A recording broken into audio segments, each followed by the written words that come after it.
So what do we mean by the upstander ripple effect? Stand up against hate and prejudice, even if it does not affect you.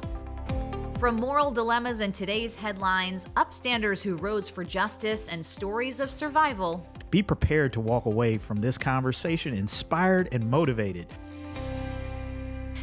Hey everyone, and welcome to episode 9 of the Upstander Ripple Effect. It's hard to believe we've done 9 of these, but this is going to be, I think, a really meaningful one. Our theme this time is keeping memory alive. Yes, and as of this date, we're in the midst of commemorating and remembering the life and keeping the memory alive of one of the great Americans in the person of the Reverend Dr. Martin Luther King Jr., whose contributions to racial justice and equality have spanned the decades since his passing, since his assassination, and continues to be a guiding light and force in many of our lives and the work that we do. And so I think as we think about this theme of keeping memory alive, there's no memory that I can think of that's more important, no life that's more important to keep the memory alive than that of Dr. King. Yeah, and he was pretty influential in terms of like your own trajectory personally, right? I mean, you talked a little bit about this when we were,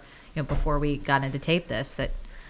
Yeah, I mean, I just sort of feel like as someone who works in communication and who deals with the written word, I've studied King, his writings, his sermons, and he is, in my opinion, one of the greatest, if not the greatest, orator, communicator of our time. I mean, his ability to just be so precise with his language and to be able to clearly convey, complex ideas and do it in a way that both touches your intellect as well as your heart and your emotional center.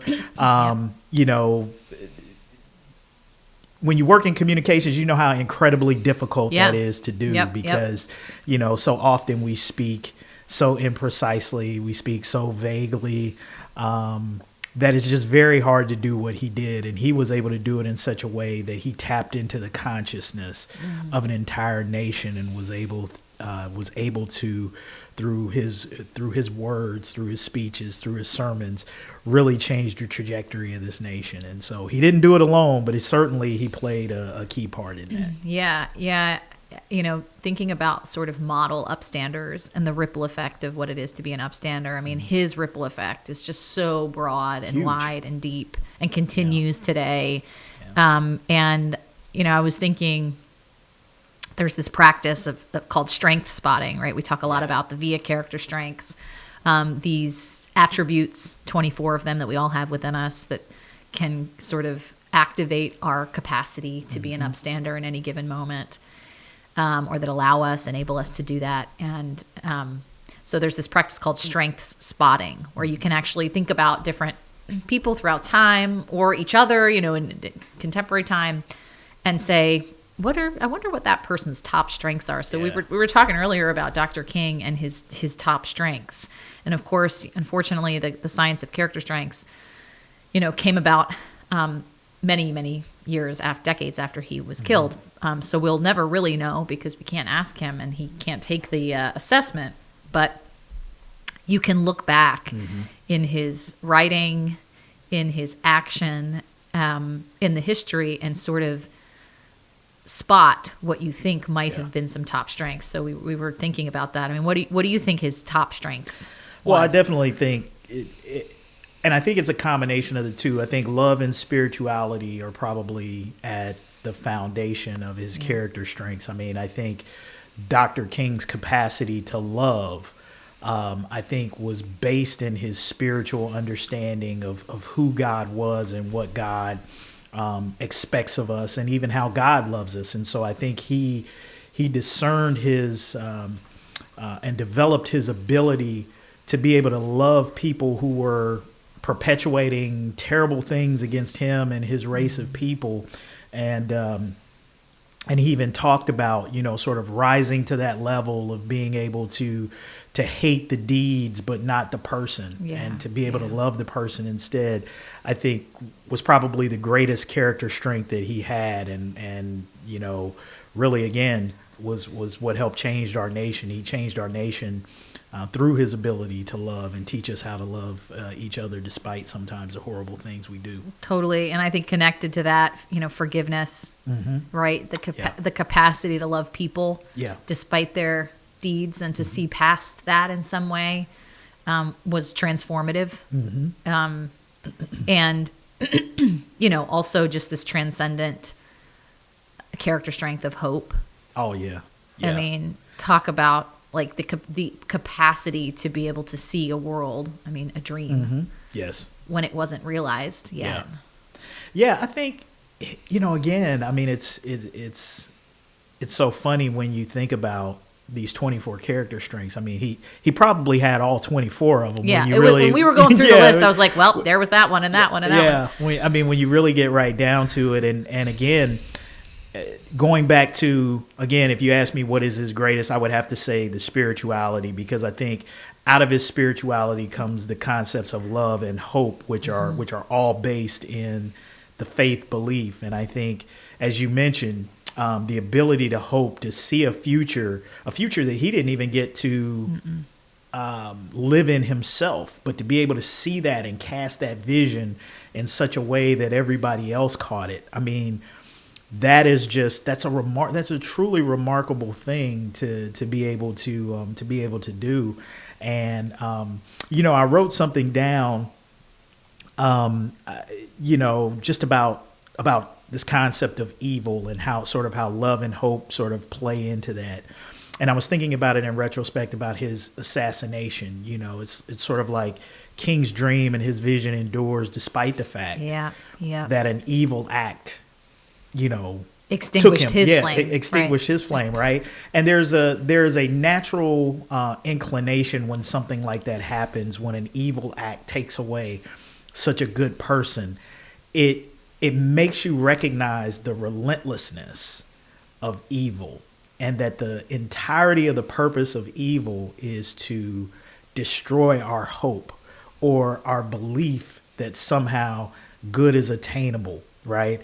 That in some way, shape, or form, evil is more powerful than good. And sometimes we can find ourselves in those dark situations where you lose a king, or you lose an election, or you lose something, and you start looking around and you're just like, man, evil seems to be everywhere, and it seems so much more powerful than good. But that is the deceptive nature of what evil is that its sole purpose is to convince us that it's stronger, to try to get us to buy into this belief that hate, fear, all of these concepts are greater, despite the evidence that shows what can be accomplished. And King is a perfect example of that, of what can be accomplished through the power of love and hope. You can literally change the trajectory of history. We've seen terrible things, from the Holocaust to slavery to Jim Crow. All of those things were overcome through all of the things that we talk about on this podcast. Love, hope, endurance, perseverance, all of these great qualities that we talk about. We got to recognize those are stronger, when we employ them, and we can't allow the relentlessness of evil to dispirit us to the point where we start to think that it's stronger. Yeah. This is what a number of survivors have spoken about in terms of, I think about Viktor Frankl and Man's Search for Meaning, his, just the hope that he maintained, right? This was actually a survival mechanism for him to just maintain that sense of hope and even an act of resistance to be hopeful amidst such depravity and hopelessness, or to be able to envision a future so radically different from the current reality in that case, and certainly in Dr. King's case as well. It's interesting. It's easier, I guess, to look back on these things in hindsight and say, well, clearly that was wrong, or clearly, it all worked out in the end, right? But like in the moment, sure, it was, it was all playing out, and to maintain that hope in the midst of such dire circumstances is really It's a superpower. Yeah, well, it reminds me of a concept I think that, and I could be butchering this, but it's called the Stockdale paradox, and I think Jim Stockdale was a prisoner of war in the Hanoi Hilton POW camp, and the Stockdale paradox is sort of being acutely aware of your circumstances, sort of not denying the reality of the bad situation that you're in, but even in the midst of that, never losing hope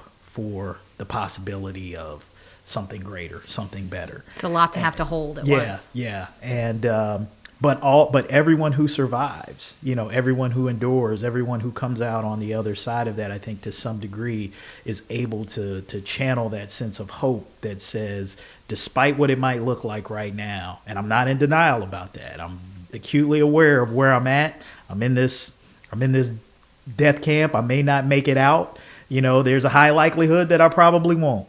But in the midst of that, I still have the fortitude to kind of maintain a hope that one day I'll be free of this situation. Yeah. And I think that takes a tremendous amount of strength to be able to absolutely to have that. Yeah. And then the other character strengths I was thinking about related to Dr. King, the idea of self-regulation, to have the the self-regulation, the restraint, really, to be able to operate in a method, in a mode of nonviolence when such unimaginable injustice and violence and atrocity is happening to you and to the people you love and to people like you. I mean, that is I want to say self-regulation maybe in that, I don't think it's transcendence, in the values bucket, right? So there's different buckets of these strengths related to what values they fall within. But that's one where it's like, force through the trees, like just trying to remember that the end goal is this, and this is a method to achieve that. And he was so committed to that work of nonviolence. And then his leadership and teamwork strengths, a whole nation absolutely followed him, right? And and just like, so many of our great leaders and heroes from years gone by, he didn't set out to draw a following. He just set out to speak the truth and to committed in his own values of what was right and what was fair, and people followed. Yeah. And I think it's important to recognize that while he certainly didn't do it alone, and there are a lot of names that both known and unknown that were a part of the civil rights movement that led us to where we are, there was something exceptional about him that allowed him to rise kind of galvanize that. To rise above everybody else, that he was seen as sort of the leader, and that's why some people say leaders are born, they're not made, but I think if you look at King, it's probably a bit of a combination of the two, that he definitely had some qualities that were in him that made him who he was, but we know that there was a community that surrounded him, that allowed him to become the man that he was, that poured into him and built into him, that made him into the leader that he ultimately became, and one that we revere, even until this day. So, that's something. It's an interesting sort of aspect of upstanding to think about, because so often we think about, our choices, our individual choices, how we conduct ourselves, the acts that we take or don't take, actions we take or don't take, and the implications that those have in terms of our own capacity to stand up. But thinking about how what we pour into other people, or the community that we create, and what that does in terms of enabling others to realize their full potential and their strengths. I mean, there's this piece out of Chapman University by two academics there, talking about this very concept that really, Dr. King's legacy, certainly, it wouldn't have happened without his individual fortitude and strengths that he came into this world with. But the fact that, the title is Making Heroes is community work, and how it was a community effort to realize the force that was Dr. King at the end of the day. There's some really beautiful stuff in here. Yeah, great stuff. I mean, there's a line in that piece that speaks to kind of what you're saying that really resonated with me. It said, heroes find themselves ready to accomplish good, often because they have been formed by wisdom and love from a community. And I just thought that was a powerful notion, because what it says to us is that we mold and we shape, as a community, the heroes that rise up out of that. I mean, whether that's in your neighborhood, whether that's in your church, whether that's in your school, in our country in general, those who rise up to be heroes in our eyes are all cultivated in some way, shape, or form by the things that are poured into them by the people around them, starting first and foremost within your home. And we can see from, Martin's story, the incredible impact his family had on him, his father, who was a preacher. And we talked about spirituality being the foundation of his character strength. So what his dad, a preacher himself, poured into Martin, what his mother poured into him in terms of showing him explaining to him how segregated society That is so powerful. Yeah. I don't know that I had read that piece. Yeah, but not allowing that to allow him to become vengeful or embittered by that, despite even how Martin felt at that young age. So you can see that type of sculpting. And then moving on from that, Martin's love for learning, which is another character strength, right? And how he immersed himself in the teachings of Thoreau and Martin Luther and Mahatma Gandhi. It was his love for learning and his ability to soak in the teachings and the principles, of these philosophers and these social activists that helped him formulate, his strategy for how he was going to lead the civil rights movement here in the United States. And so, sometimes in this country, we like to buy into this notion of rugged individualism and the self-made man or woman. But the reality is, if we're being truthful about it, we're all byproducts of people who have poured into us, who've cultivated in us a love of learning, and whose books we read, whose speeches we listen to, podcasts we watch. All of that goes into shaping us. I mean, we can think about this in terms of like the yin to the yang of that. We're all products of people who've also taken away. Sure. So, when we think about the choices that we make day to day, are we pouring in? In our household, we call it, are you a cup filler or a cup taker, and are you filling somebody's cup? Because there's choices to do the opposite. And in the study of the Holocaust, I mean, I think that's what's so powerful about the museum is it explores, the worst decisions we can make as human beings. And then the flip side of that, which is what does it look like to make cup filling decisions? Yeah. And certainly there were so many in Dr. King's life who made those cup-filling decisions and impact on him.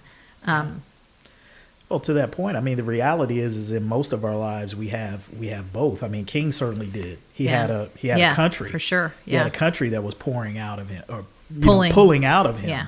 But he also had enough that was pouring into him to help offset that. And maybe even take him up a notch, because think of how much more you have to have being poured into you in some way, shape, or form from some source. I believe that source was God primarily pouring into him that gave him the strength and the ability to be able to endure so much of what was being taken away from him. Yeah. And I think, a lot of times when we look at people around us and in our society and people who have just had so much taken from them, but nothing being poured into them, and they may not have a spiritual foundation. And then you wonder how people can make certain choices, dehumanizing choices that show not a particular affinity for life or care for life. And you wonder, how do people get to that point? Well, nobody's pouring in, people are taken out. Yeah, right. Yeah. And when you're empty, you make empty choices. That's right. Yeah. So well said. Certainly, I mean, an incredible legacy that we're still reflecting on 96 years, right? Yeah. Later. And, as we think about that, it occurred to me, we're just talking with Anne, our producer, about this, that Dr. King and Anne Frank were actually born in the same year. Born in 1929. Dr. King in January, obviously, and then Anne Frank in June of that year, which is just kind of mind-blowing to think about, because so often we consider these histories in separate contexts and sort of in isolation, and really they were playing out,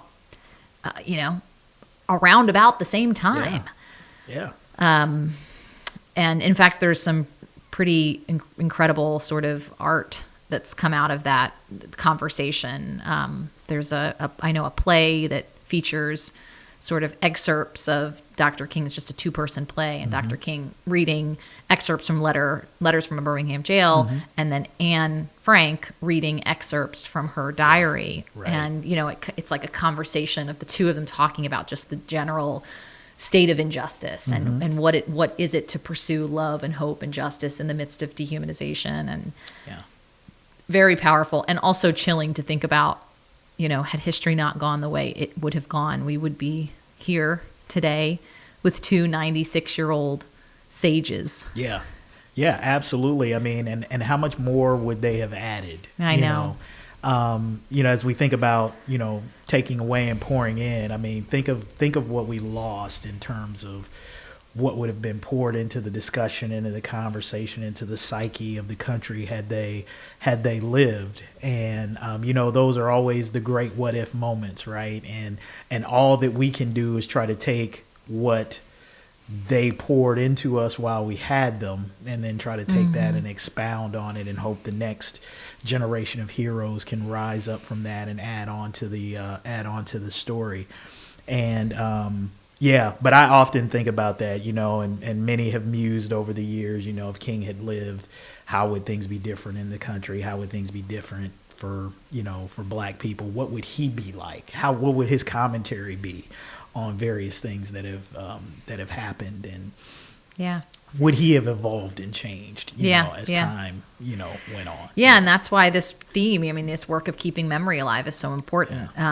I'm thinking a lot today about our friends at the Freedom Center who are doing that important work in the legacy of Dr. King and so many others. And they have a new exhibit about Emmett Till, which also, again, in terms of parallels with Holocaust history, Emmett Till and Anne were about the same age when they were murdered. There's another, theatrical presentation that kind of imagines them as teenagers in dialogue with each other. So it's just... and it's, from what I understand, a very powerful exhibit at the Freedom Center. I'm sure a lot of people are going to check that out today. And but 2025, 70 years later after he was murdered, just another legacy that's so important to keep alive. And that's the work that we have to do today, because those people, those upstanders, they're not with us anymore.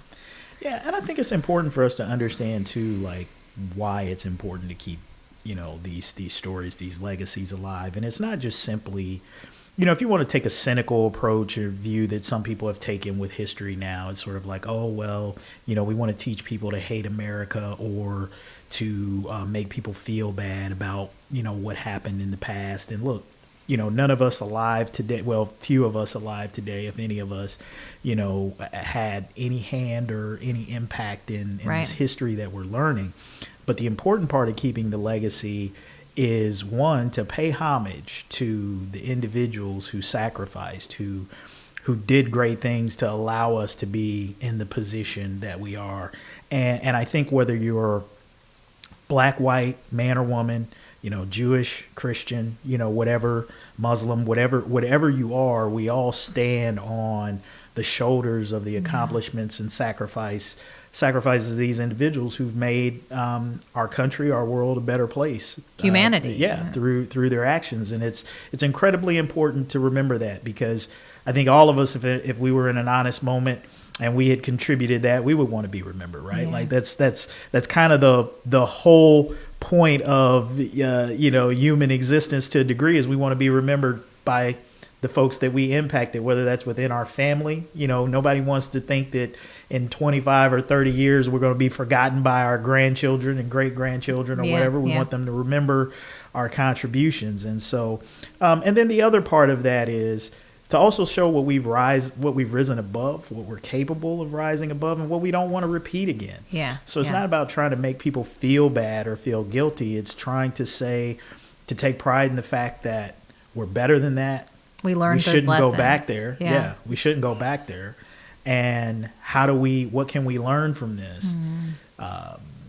What principles can we learn from this that keep us from going backwards but moving forward into a great future? Yeah, and that's why these anniversaries and commemorations are so important. Another really meaningful one in January is the International Day of Holocaust Remembrance, which is sort of the day that is commonly regarded, it was set forth by the UN, marks the liberation of Auschwitz, the day of sort of remembering this history.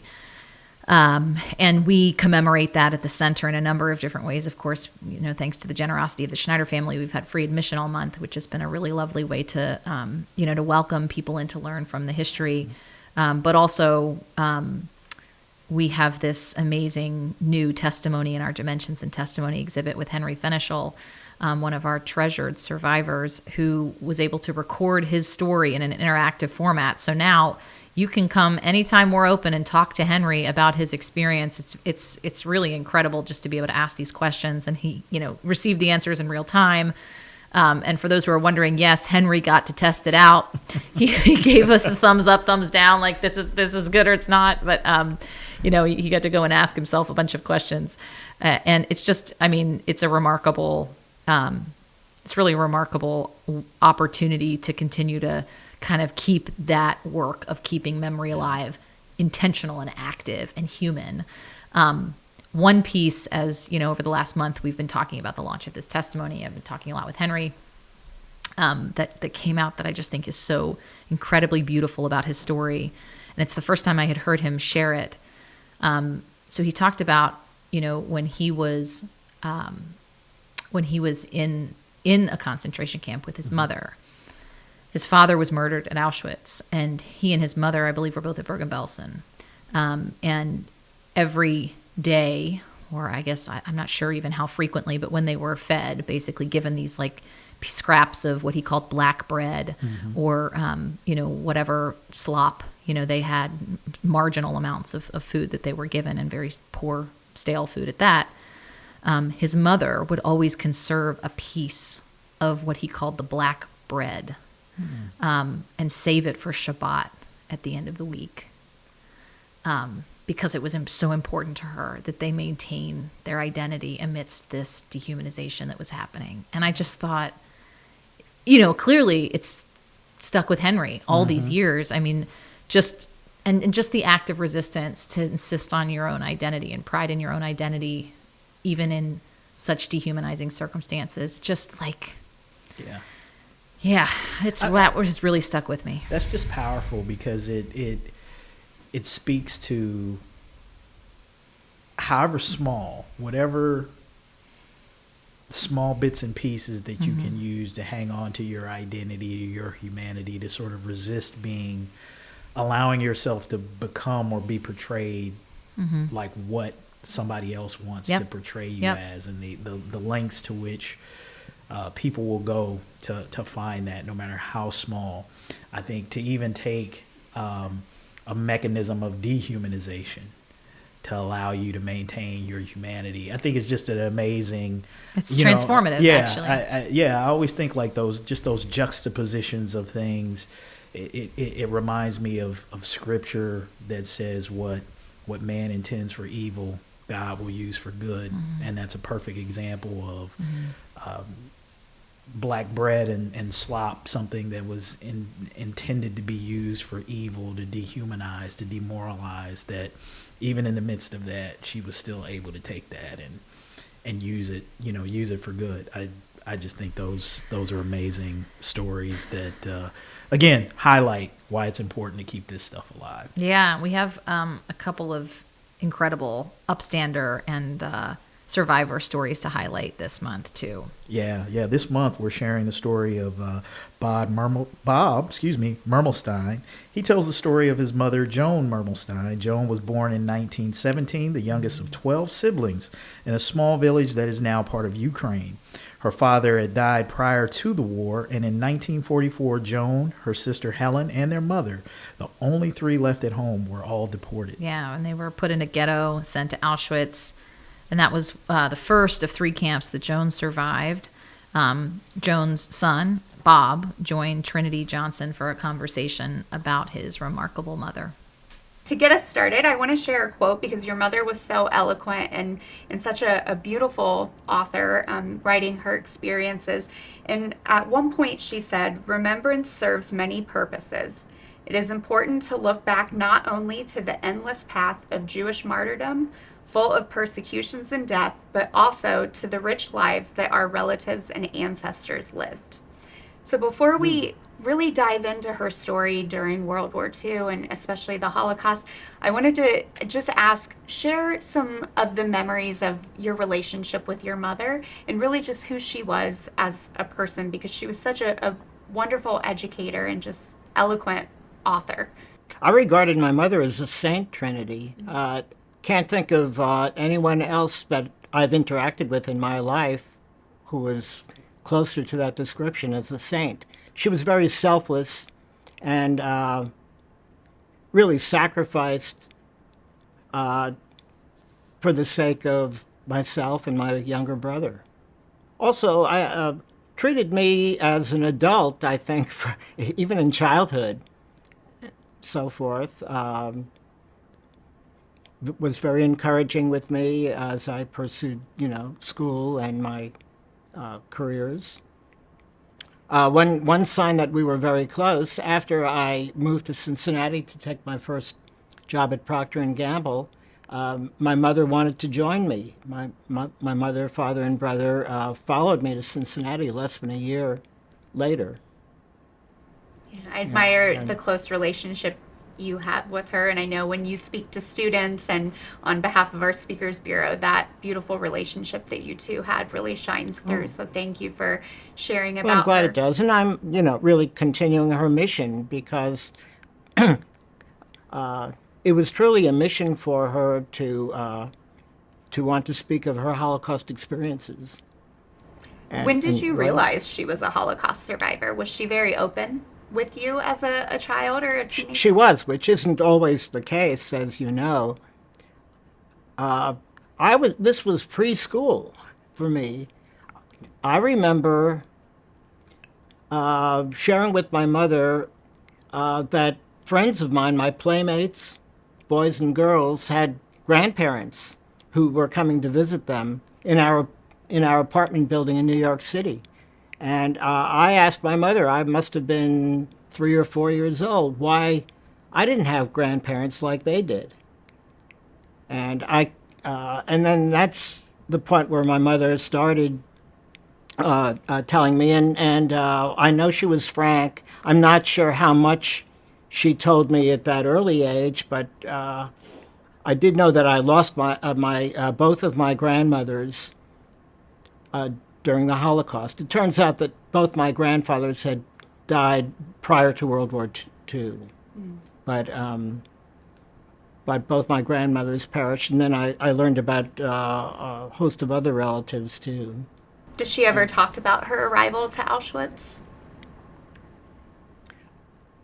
Oh, she remembered clearly when the train had stopped, and where German guards were shouting at them to get off the train quickly, to throw your suitcases in a pile on the side, and then to line up for Dr. Mengele's quick inspection. Dr. Mengele would size up a person getting off the train and point to the left or point to the right where they should go, and then one side was to be killed in the showers, and to be gassed and then cremated, and that's where my grandmother wound up going to that line. You can really see the weight of that story and having, the weight of what it is to, to hold remembrance, to keep memory alive in the way that Bob shares that. Joan, his mother, wrote her memoir, which was titled Out of the Ashes. She said in direct response to an episode or moments of Holocaust denial that she encountered. And she made it her mission to share her story. And you can see how powerfully Bob is still carrying her mission forward. We're so grateful to him for sitting down with us to share the full story of his mother's experiences and his family's experiences during the Holocaust. Just an absolutely chilling, just a chilling testimony. Yeah. Yeah, I think in hearing that story and, it just really makes you angry at the Holocaust deniers, right? Because it's like when you listen to these stories, just the level of disrespect that it takes for one to say that stories such as these are somehow fictitious or made up stories. And then in order to combat that, people have to sort of relive and share some of the worst opportunities or the worst experiences of their lives to combat that. I mean, so it's almost like a double slap. Now, of course, we get the benefit of, hearing these stories and pulling nuggets of wisdom and hope and all of those things from it.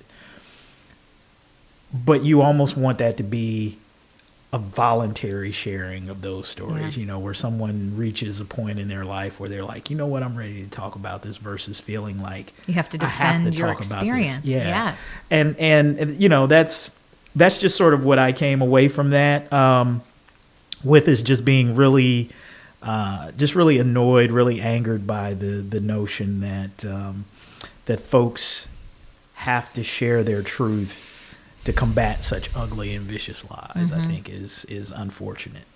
Absolutely. And that's the story of many survivors, or survivors of violence, atrocity. This is not necessarily unique to the Holocaust, but, Werner Koppel, I'm reminded of his experience with Holocaust denial, with the, paid editorial that he read, alleging that, the Diary of Anne Frank was a hoax. And this is what motivated him. He said, I have to speak about what happened to me. And so, just so powerful. And I would encourage anybody who's listening or watching to actually go as is the case with any of these interviews, go watch the full interview with Bob. It's an amazing story, and what a wonderful sort of homage to his mom and his family that he's doing in continuing to keep their legacy and their memory and their story alive. Yeah. And just the last point before we move on, and I think this sometimes goes underappreciated. When you listen to the story and you think about the trauma, the extent to what she had went through, the tremendous loss. Just think about how random it is. You get off a train, and depending on which line someone tells you to get into, you could be alive or dead. And then if you happen to be the one that gets selected to go into the survival line, so to speak, but you have family members who don't wind up in that line.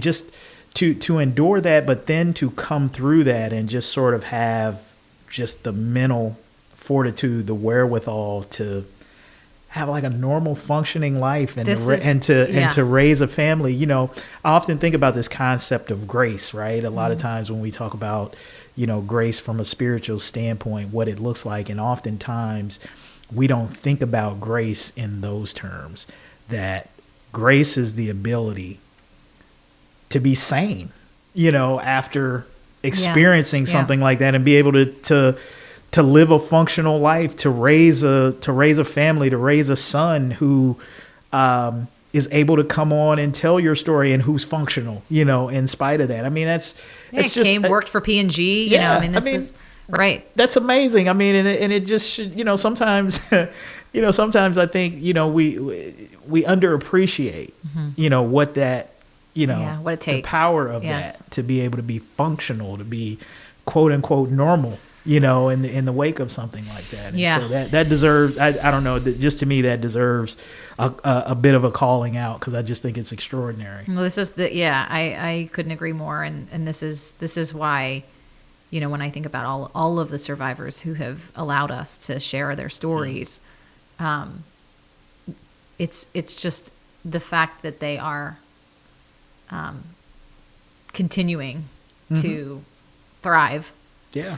And did survive and now are living relatively normal lives. I mean, it is remarkable. Yeah. It's completely extraordinary. And Werner Koppel kind of summed that up in his quote that's in our museum, which is, talking about his life in two very distinct, almost like he lived two lives. Yeah. I came to this building with a wife, a baby, and a suitcase, and that, I think, ended the first part of my life. Mm-hmm. So I think there's some compartmentalization, I'm sure, that has to happen for people in order to be able to summon the stamina and the fortitude to just, and now we proceed with chapter 2 here, but it is extraordinary. It is nothing short of extraordinary. Yeah. And just to think about how many people, have had to do that. Certainly in circumstances that are as, intense and traumatic as the Holocaust, or some act of deep injustice or violence or loss. But I mean, so many people walking around with so much weight. Yeah, and absolutely. they're able to manage. It's just, you never know until you walk a mile in somebody's shoes. Absolutely. I mean, I think we would all understand. I mean, if any of these survivors were just a complete mess, I think Depleted, anybody, right. I don't think anybody would blame them. I think anybody would certainly understand, given that, and say, hey, I can see how it wound up like that. But I think the extraordinary nature of what these individuals have become, I think, is it's inspiring. It makes you challenge yourself to, as you're going through your daily grind, and you want to complain about some. Well, that's perspective. Yeah, right? Complain about some minor annoyance or something that we're making to seem like the end of the world. It's like, and some of us aren't mentally tough enough to handle these small things, and these folks have endured some truly horrific things, and are still standing, which is the essence of Upstanders, which is going to be what we're going to talk about next. The Upstander of this month is a name you might recognize. Joyce Kamen is credited as consulting producer in every episode of the Upstanding Ripple Effect and Hear My Story. But she has worked to preserve and share the experiences of Holocaust survivors for decades. This woman is so near and dear to us. Yeah. We call her Aunt Joyce because she's really part of the family. In the 90s, she was asked to lead the collection of 42 video testimonies of local survivors. Joan Mermelstein, Bob's mom, was among that group. Also liberators, partisans, and other eyewitnesses to the Holocaust. And those testimonies became part of the heart and soul of the Holocaust Humanity Center. Joyce talked with our own Corey Silbernagel about the process of interviewing these eyewitnesses and ultimately delivering them to the care of the United States Holocaust Memorial Museum in Washington, D.C. I realized what import this would have in the years and generations to come, as did everyone else at the table. And so following that guidance and studying the guidance that they gave us of how to conduct these interviews, the most important questions to ask, in what order should we ask these questions, when to give the interviewee a break when it's necessary to do that, make sure that they are comfortable, don't keep pressing when you know that they're really at the limit. And that did happen several times. We had to shut down and just let the person just, recover and calm down. Now, this was back in the days of tape, not digital, so we had to stop down every 30 minutes because these were 30-minute broadcast quality Betacam SP tapes. That was the industry standard back then, but now we have all digital. But we had to naturally stop down every 30 minutes. Some interviews went, I don't think any interviews were less than 30 minutes. Most were an hour, some were an hour and a half. We asked them to bring, per the instructions of the museum people, we asked them to bring artifacts, pictures of their lives, if they had any, pre-World War II, pre-Holocaust, any artifacts from their homes, or sometimes we went into their homes to interview them as well, so that we could put on tape just as a record of what they brought with them and their lives before the Holocaust. So once we started shooting, we had a good roadmap of how we were to proceed. And that was just incredibly helpful to me and to all the interviewers who were going to be helping out in this. So we always had in mind that these tapes would not just remain in Cincinnati. These tapes would need to be brought to the Holocaust Museum. And there was, should we ship them? Should we do this? And I thought, no, we're not going to do that. We are going to find a way to hand carry these as lovingly as we possibly could and as carefully as we possibly could to the museum, where they would be loved and cared for. And just putting them on a UPS truck just did not seem congruous with the mission of the project. So coincidentally, right after the project finished, in August of 1993, the museum had recently opened, and Addith Israel congregation, of which I am a member, was going to take a congregational day trip to DC to tour the museum and come back that night. So I asked the rabbi, who happened to be my brother-in-law, Rabbi Irvin Wise, if he would be willing to sort of, help us, bring these tapes to the museum in a quasi-formal presentation up in the archives. And that's what we did. We brought all of the tapes that day, August 2nd, 1993, to the museum, met one of the archivists up in the archives. I don't remember exactly what I said to her in the company of some of the people traveling with us and our Rabbi Irvin Wise, but it was something along the lines of, these are here and permanently gifted to you to rest here and tell these stories in perpetuity that are just so vital to all of human history. So Joyce is retired, but continuing her efforts to encourage future generations. And now, as you can imagine, this woman does not know the meaning of the word retirement. She is working now with her granddaughter, actually writing children's books about upstanders. Her granddaughter illustrates these. She writes them.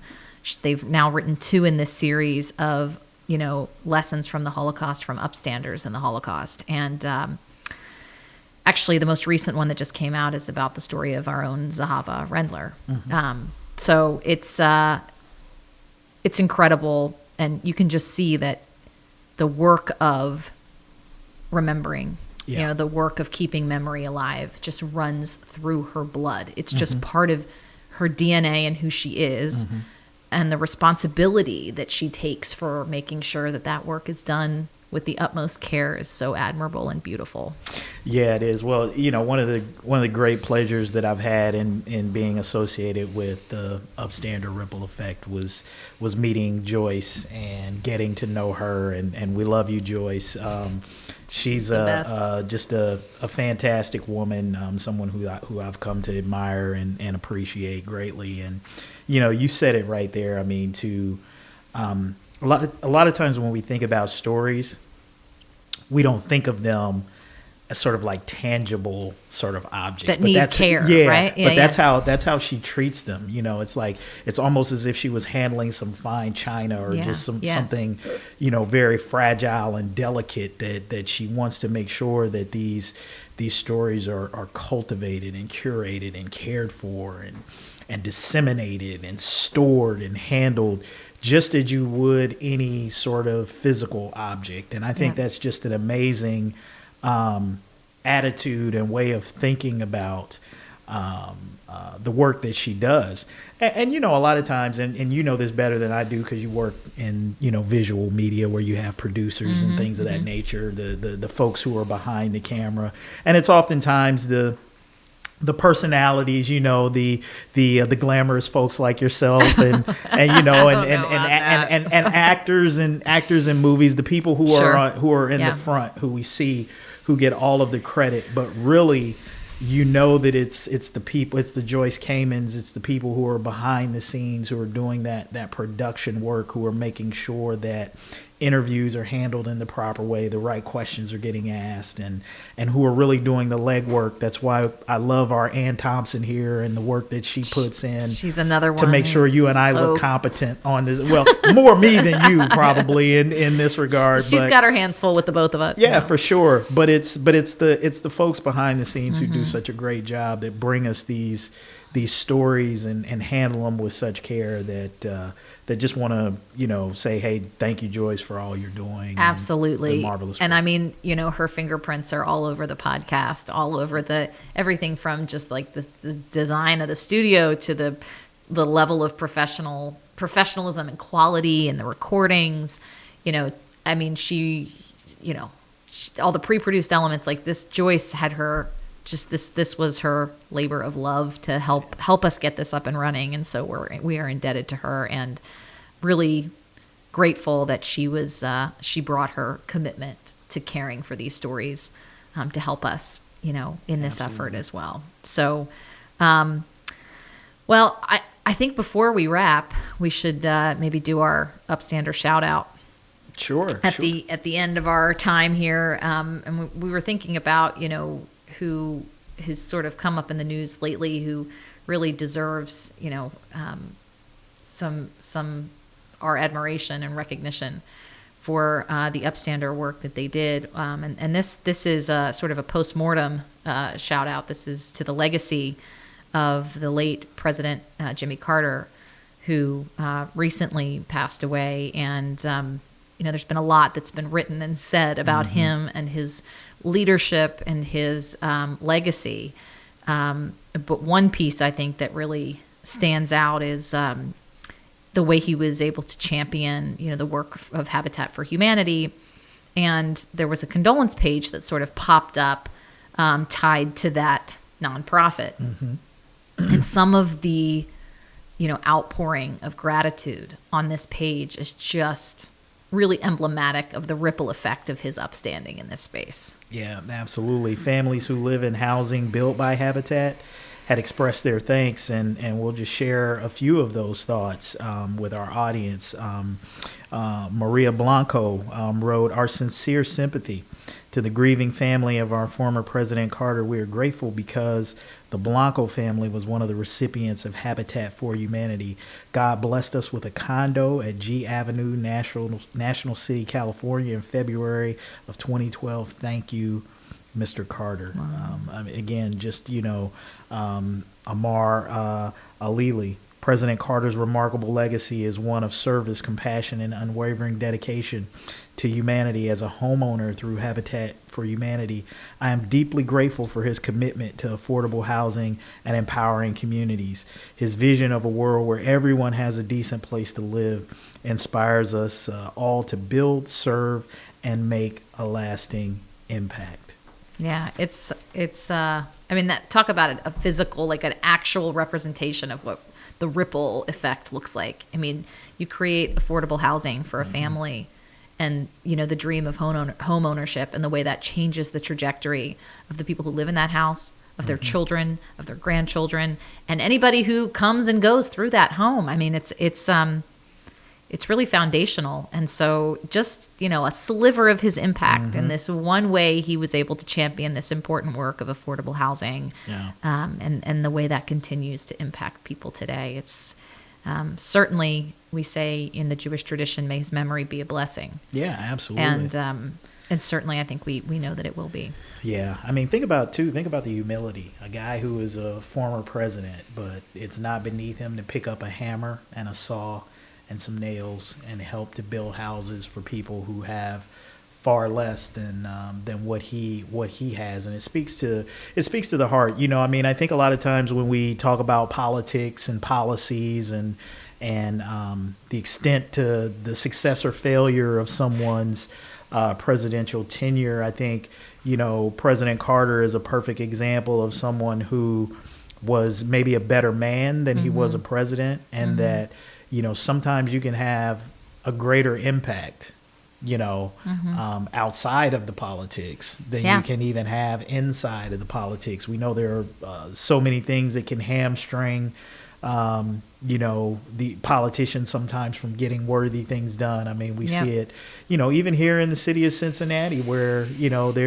there's no shortage of conversation about the need for more affordable housing here, and how is government going to fix it? But sometimes it might just be as simple as you and me and other people who care, picking up a hammer and a saw and some nails, like Jimmy Carter did, making it happen. So. Yeah, if he can do it, certainly we can as well. And well, as we wrap up, I just encourage everybody to let us know how you are doing this work of keeping memory alive, thinking about your own contributions, the contributions of your family and your friends. I think now about all the questions I wish I would have asked my grandmother. And it's for this lifetime too late. So, just to think one step ahead of that, who are the people who you're witnessing, the strength of character, the lessons that they are leading with, and how can we make sure that we maintain that legacy in keeping their memories alive. If you have something particularly meaningful to share in that space, send us a note. We'd love to hear about it. So, absolutely. Thanks for joining us, and we will see you next time on episode 10, The Upstander Ripple Effect. Let us know your thoughts on this episode. Our email is in the show notes. You can listen anytime on Spotify, Apple Podcasts, or visit holocaustandhumanity.org/podcast. You can also connect with us on Instagram and TikTok at Holocaust and Humanity, and X and Facebook at CincyHHC. The Upstander Ripple Effect is a production of the Nancy and David Wolf Holocaust and Humanity Center. The center's mission is to ensure that the lessons of the Holocaust inspire action today. This series is part of the Cynthia and Harold Gutman Family Center for Storytelling. Visit us in person at Historic Union Terminal in Cincinnati, Ohio, or online anytime at holocaustandhumanity.org. Managing producer is Ann Thompson. Consulting producer is Joyce Kamen. Technical producer is Robert Mills, and technical director is Josh Emerson. The opening sequence is by Ken Furman.